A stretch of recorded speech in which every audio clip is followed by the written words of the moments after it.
Hey everybody, today we're talking more Ultimate Spider-Man. This is volume 19, Death of a Goblin.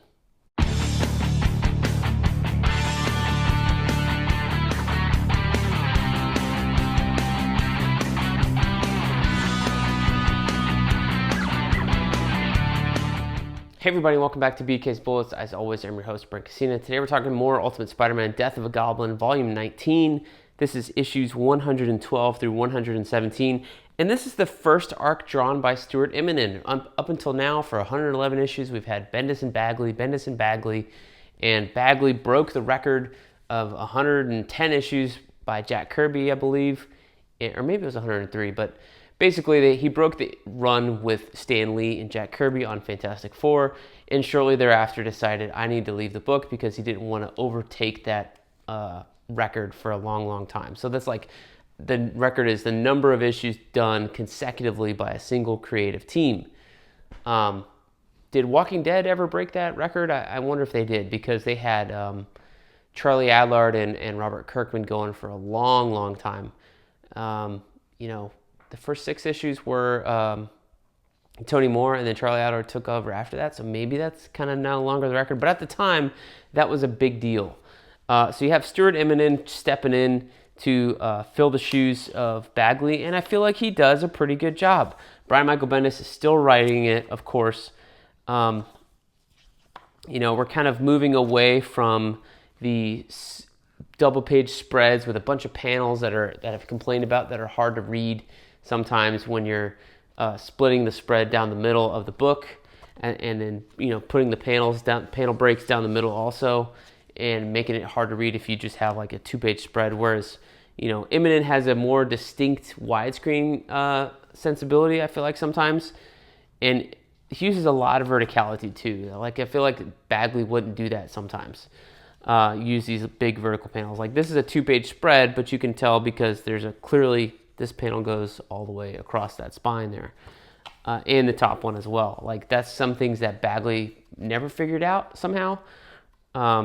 Just in terms of layout. So I feel like there's some stuff here with Immonen that is stronger for Ultimate Spider-Man, and I can't wait to read the rest of it, even though he's only on for I think 3 more arcs, which is kind of unfortunate before it switches over to David LaFuente and David Marquez with Ultimate Spider-Man, Ultimate Comic Spider-Man, and the Miles Morales stuff.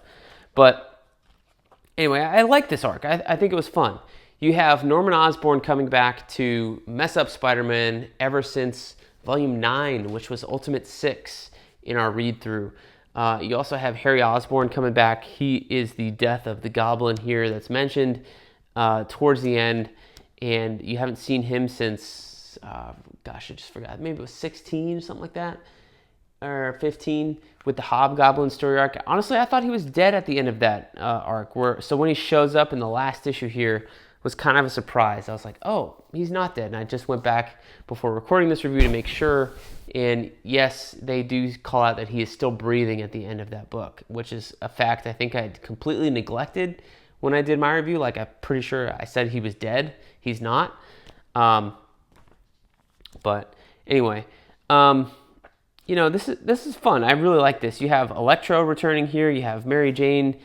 Bendis is kind of setting the seeds of something coming up with Mary Jane, I believe, where she's remembering the things that happened to her in the Clone Saga. If you don't remember, she turned into this giant like wolf thing during the Ultimate Clone Saga. So she's having dreams and nightmares about it, and it doesn't really remember what happened. So I think we're going to come to a reckoning there. But you have Ultimate Electro in here. You got the Green Goblin coming back, and meanwhile you have Kitty Pryde in another new costume. I think this one fits a little bit better than the weird green and yellow one she had in the Deadpool arc. But she's also being a hero with Peter during this arc. And they're kind of reconciling their feelings with each other. Peter actually apologizes to her for how they broke up a couple of arcs ago. And she's like, yeah, that's cool. So there's a lot of interesting things in here. And it feels like things kind of fall into place. Like, Peter's getting the hang of it. Norman Osborn's here. He tells Mary Jane to disappear. He tells Aunt May to disappear. And he kind of has the place all to himself, so that if Norman shows up, which of course he does, no one's going to get hurt other than Peter, right? So that's fun.